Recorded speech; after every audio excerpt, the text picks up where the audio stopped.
تعریف رب العالمین کے لیے، درود و سلام انبیاء و معصومین کے لیے، میری جدوجہد دھرتی کے مظلومین کے لیے۔ میں سندھ اور پاکستان کی بیٹی عمر سردار تیری دستار پہ لعنت۔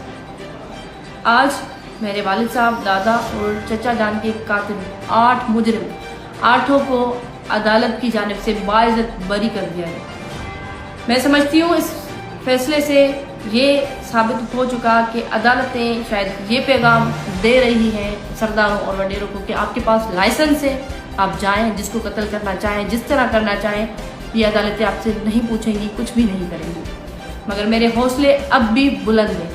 سرداروں کی حسرت ہے، مجھے ڈراتا ہوا جو ہے دیکھنا چاہتے ہیں، روتا ہوا دیکھنا چاہتے ہیں، مگر یہ حسرت وہ قبر تک لے کے جائیں گے۔ میرے حوصلے بلند ہیں، میں حسینی ہوں، اور ہمیں پتہ ہے کہ یہ نظام، یہ ریاستی عدالت کی طرف سے جو فیصلہ آیا ہے، میں اس کو فیصلے کو چیلنج کروں گی، میں ہائی کورٹ جاؤں گی، انشاءاللہ انصاف میرا حق ہے وہ میں لے کے رہوں گی۔ دوسری بات، سرداروں کی جانب سے یہ ایک ضد والا فیصلہ، کئی دنوں سے یہ انفارمیشن میرے پاس آ رہی تھی کہ سردار جنگ جو ضد کر رہا ہے کہ یہ فیصلہ جو ہے ہم لے کے رہیں گے اور سب کو آزاد کروائیں گے۔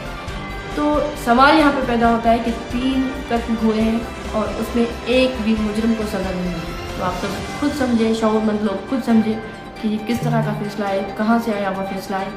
یہ عدل کے نظام کا جنازہ نکلا ہے، مگر پھر بھی میرے حوصلے بلند ہیں۔ اس دور کی کربلا میں بھی قاضی شرح، جس کو سپریم کورٹ کی جگہ پہ مانا جاتا تھا، اس نے بھی یہ فیصلہ کیا تھا کہ معذلہ حسین واجب القتل ہے، مگر آج بھی حسین زندہ ہے، یزید کا نام و نشان مٹ چکا ہے۔ انشاءاللہ ہم سرخرو ہوں گے۔ سب کی بے حد شکر گزار ہوں۔ میں خیریت سے گھر پہنچ چکی ہوں۔